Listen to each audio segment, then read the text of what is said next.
On est bon? Yes. Ok. Hello, hello! Petite vidéo un peu spéciale aujourd'hui. C'est un peu les coulisses en fait de ce défi des 100 vidéos en 100 jours. Donc aujourd'hui en fait, voilà, vous voyez que j'accueille Rita, qui est ma complice dans ce défi, qui aussi réalise en fait un défi aussi de 100 vidéos en 100 jours. Et donc je vais vous l'introduire. Avant ça, je voulais, voilà, si vous souhaitez en fait avoir un peu les meilleures stratégies que j'ai pu finalement mettre en place pour pouvoir réaliser en fait déjà ces 2 semaines de vidéos, un peu la routine agile pour démarrer si vous n'avez pas encore une idée bien précise de ce que vous voulez faire et finalement et tout de même en fait démarrer en fait votre projet. Si vous voulez avoir en fait une stratégie pour dépasser la peur en fait de parler, de sortir de votre zone de confort et pour échanger finalement la comparaison avec plutôt la connexion, téléchargez en fait le petit guide qui est juste en dessous. Rita, bonjour. Bonjour, bonjour tout le monde. Je suis contente d'être là, donc merci de m'accueillir sur ta chaîne. Mais c'est plutôt nous qui te disons merci. En fait, on a vraiment la chance de t'accueillir parce que tu as vraiment une expérience incroyable. En fait. Donc, tu animes en fait une chaîne YouTube qui est suivie par 70 000 followers. Oui, donc on a 70 000 followers et c'est sur la thématique des cheveux afro, dans l'entretien des cheveux crépus, cheveux naturels. D'accord, incroyable. Hein. Rita va nous partager un peu toutes ses stratégies, son histoire, comment ça a démarré et comment elle a pu en arriver là. Comment c'est arrivé? Comment c'est arrivé? Un peu par hasard en fait, parce que j'ai vraiment commencé à partager mon hobby. Parce qu'il faut savoir que c'est vraiment une problématique pour les femmes africaines, en fait les femmes noires en général, que ce soit d'Afrique ou d'Amérique. On n'a pas... on a perdu pendant de longues années le savoir-faire pour entretenir nos cheveux naturels. Donc du coup, il y a un retour aux sources qui fait que beaucoup de filles en fait veulent porter leurs cheveux naturels, quoi. Et voilà, donc moi quand j'ai commencé cette aventure, je me suis mise sur Internet pour vraiment juste par passion, pour montrer aux autres filles comment faire tout ce que j'apprenais. Et c'est au fil des années que j'ai découvert qu'on pouvait en fait générer de l'argent à partir de ça.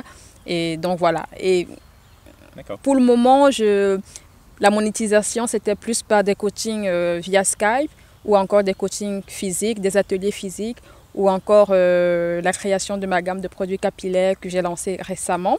Et puis, je t'ai rencontré et puis, je t'ai rencontré.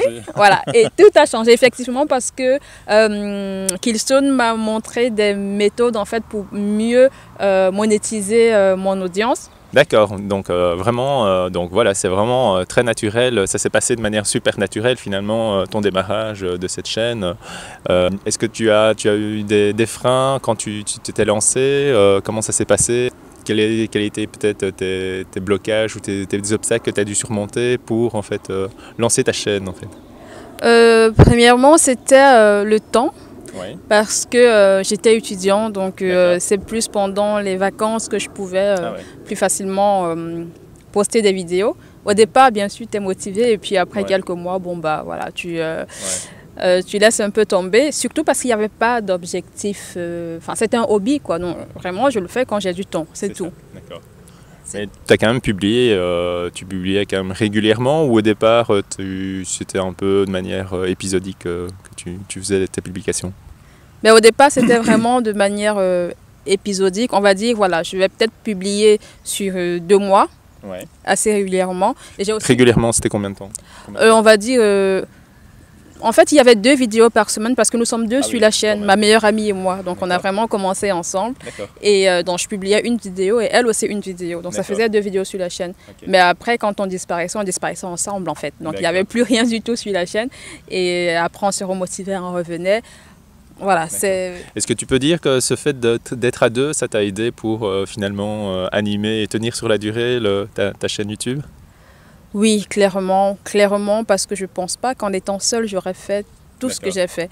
Parce que il y a des moments où j'étais clairement très occupée, j'avais pas le temps. D'accord. Et c'est ma meilleure amie qui me motivait, qui me disait C'est ouais ça. non il faut qu'on fasse des choses et on se lançait. Et elle D'accord. aussi il y a des moments où elle avait moins de temps, où elle était moins Ouais. motivée et c'est Elle moi te qui la rappelait, motivais. ouais, Donc ok. voilà, le fait d'être à deux, clairement, ça a beaucoup aidé à avancer. Ok, parfait. Donc on retient finalement, c'est... Ok. Heureusement qu'il y a le coupage. C'est ça quoi. Donc voilà, on retient donc un élément clé qu'on a pu en fait se rendre compte aussi même ici dans le démarrage des vidéos qu'on lance ici, c'est finalement le fait de le faire en binôme. Maintenant, comment est-ce que tu peux nous expliquer comment est-ce que tu as amené en fait du trafic en fait sur ta chaîne YouTube, surtout au démarrage quoi, parce qu'au démarrage voilà on poste ces vidéos et puis après comment ça se passe en fait pour que finalement il y ait des personnes qui s'intéressent à toi. Bah ici, simplement au démarrage, il y avait déjà des filles qui faisaient la même chose que nous. D'accord. Et donc on est passé sur leur chaîne, leur dit salut, nous sommes de nouvelles youtubeuses, vous pouvez venir, pouvez-vous venir regarder ce que nous faisons. D'accord. Donc à ce moment, c'était encore permis, enfin je veux dire que c'était pas encore considéré comme des spams. D'accord. Aujourd'hui, tu fais ça, tu spammes la personne quoi. D'accord. Tu allais en fait sur la chaîne YouTube, tu avais en fait listé, identifié en fait des chaînes YouTube qui étaient en fait sur ta niche et tu avais cette option de pouvoir faire un petit commentaire donc sur la chaîne YouTube. Oui, un petit commentaire, c'était même pas tellement des commentaires sur les vidéos, mais à l'époque on avait une option qui était un peu comme une communauté où tu pouvais laisser un commentaire sur la chaîne en général et les gens pouvaient voir. Donc c'était même pas forcément sur des vidéos. Ok, d'accord. Donc c'est une fonction qui n'existe plus maintenant. Non. Alors comment faire maintenant si on lance en fait une chaîne YouTube et qu'on veut donc drainer du trafic avec cette même finalement astuce? Bah ici, ce que je conseille, c'est d'aller laisser des commentaires sur les nouvelles vidéos que les personnes de ta niche ont postées. Pas les anciennes vidéos parce que bah, l'intérêt n'est plus le même pour le youtubeur qui a posté la vidéo. Ouais. Donc dès que vous voyez une nouvelle vidéo arriver, bah, allez-y, laissez un commentaire, essayez d'être parmi les premiers parce que c'est ce qui attire l'attention du youtubeur et aussi de toutes les personnes qui viendront commenter parce qu'elles verront votre commentaire et surtout s'il est constructif parce qu'il ne s'agit pas de dire ouais génial, belle vidéo. Non, il faut vraiment produire quelque chose de constructif qui apporte de la valeur par rapport au contenu que la personne a livré en vidéo. Et du coup, les personnes qui liront ce commentaire seront curieuses de savoir qui vous êtes. Et ces personnes cliqueront sur votre miniature, sur votre photo, sur votre nom et atterriront sur votre chaîne. Et donc du coup, si vous avez un contenu intéressant, les personnes vont s'abonner. D'accord, ok, super quoi. Donc vous avez compris, c'est pas très compliqué, il suffit de lister en fait les youtubeurs qui sont dans votre niche et puis voilà, de manière intelligente, interagir surtout sur les nouveaux posts de ces youtubeurs quoi. La petite astuce c'est de cliquer, quand vous vous abonnez, de cliquer sur la petite cloche pour activer la notification des nouvelles vidéos de ce youtubeur. Comme ça vous êtes directement au courant et vous pouvez interagir rapidement quoi. Exact, c'est bien ça. Okay. Est-ce que tu as fait d'autres actions qui sont simples à mettre en place et qui t'ont aussi aidé donc, à réduire du trafic? Par exemple, je pense au partenariat. Est-ce que c'est des choses que tu as faites avec ces youtubeurs que tu avais listés? Bah, les partenariats, j'en ai pas fait en fait, j'en ai pas beaucoup fait, mais en fait c'est récemment d'ailleurs que j'ai fait un partenariat avec une autre youtubeuse de ma communauté qui est en France, donc on s'est rencontrés à Paris pour le faire, mais c'est un truc que je regrette parce que j'aurais dû en faire, j'aurais plus vite grandi que ce que j'ai fait. D'accord, mais bon, c'est vraiment déjà pas mal quoi.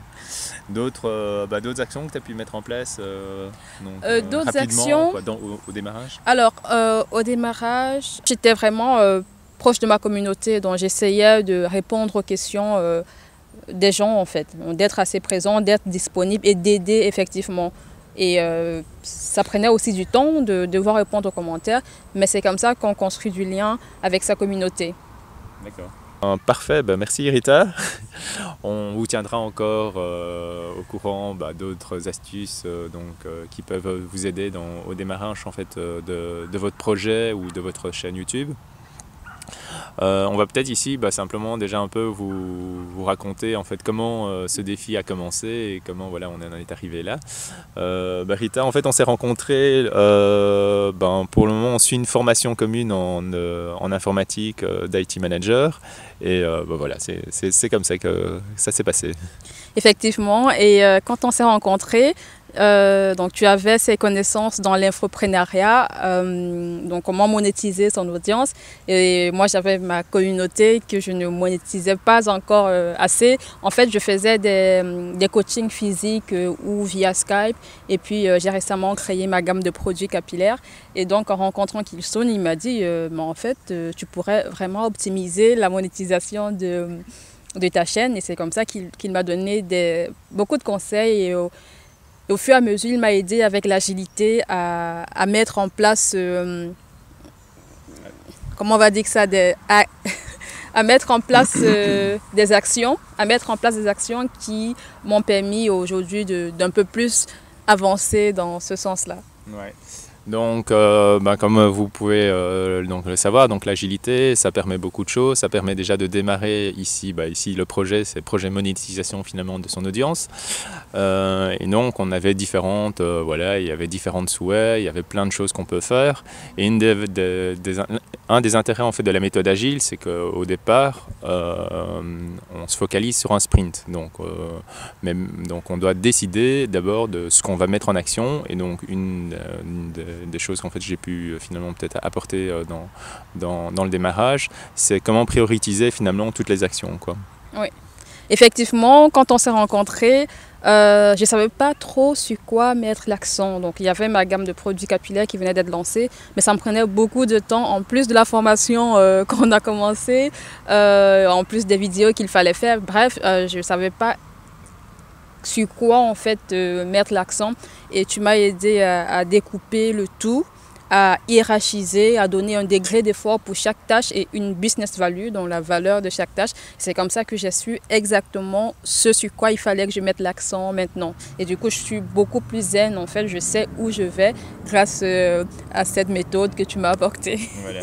Peut-être pour revenir simplement sur le point de la décomposition, donc ça s'appelle la granularité. Donc quand on aborde en fait finalement quelque chose qui est peut-être un peu trop complexe, ou qu'on ne parvient pas finalement à comprendre les enjeux ou ce qui se cache derrière, ou si c'est pas vraiment activable, eh bien on le décompose en fait tout ce sujet-là en plus petites parties, quoi.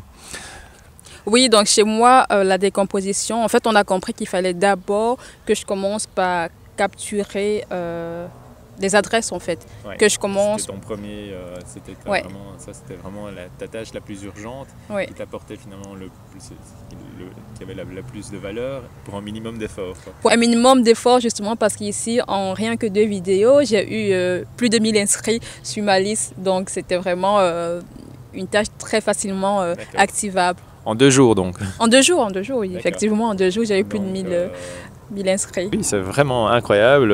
Enfin, c'est vraiment chouette d'entendre ça et de voir en fait qu'il y a directement des résultats. Mais tu l'as vraiment super bien fait, j'ai pu le constater. Donc, tu as directement impliqué donc, le conseil, et tu as vraiment eu le souci de t'améliorer sans cesse. Donc, j'ai vraiment vu la progression pendant les 14 jours. Donc, au début, tu l'annonçais, tu as annoncé ce contenu donc, gratuit donc, à la fin de chaque post vidéo. Puis ensuite, j'ai remarqué que tu l'as annoncé au début de ta vidéo, ce qui est donc toujours plus efficace parce que bon, il y a quand même une perte d'audience donc sur le fil de la vidéo. Et puis après, tu as décrit aussi les bénéfices en fait de ton contenu pour annoncer finalement le petit cadeau. Faites-le parce que c'est vraiment quelque chose qui est super efficace. Voilà, on a aussi en fait une annonce finalement à vous partager. C'est qu'en fait on va lancer en fait une formation pour aider en fait toutes les personnes qui souhaitent en fait faire des vidéos et qui ont la volonté, l'envie, le désir de lancer du contenu, de le faire de manière professionnelle et de manière accompagnée, quoi.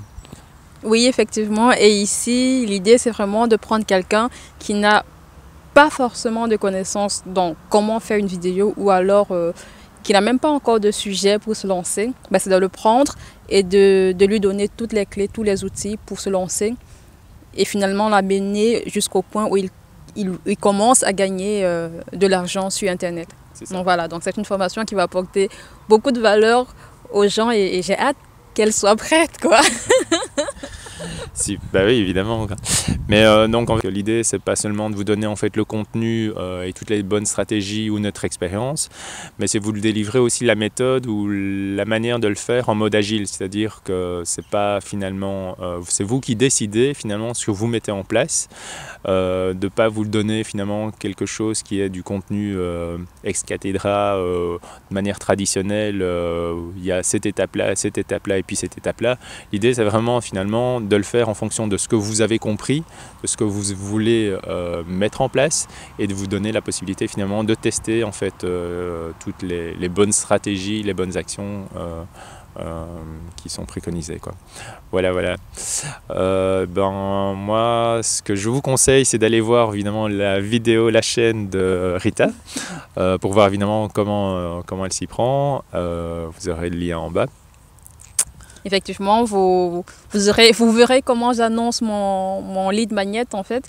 Et vu que ça marche bien, ça peut peut-être vous inspirer pour présenter le vôtre. Exactement, quoi. Super. Eh bien, donc si vous souhaitez en fait télécharger donc toutes les bonnes pratiques pour se lancer déjà en vidéo ou démarrer un projet en mode agile, voilà, vous pouvez déjà en fait télécharger en fait le guide que je vous ai préparé et qui se base finalement surtout sur l'expérience que j'ai pu accumuler et sur la méthode agile, donc pour que vous puissiez le faire en fonction de ce que vous avez compris et de ce que vous voulez mettre en place, quoi. Voilà, à la prochaine. Bye bye. Bye.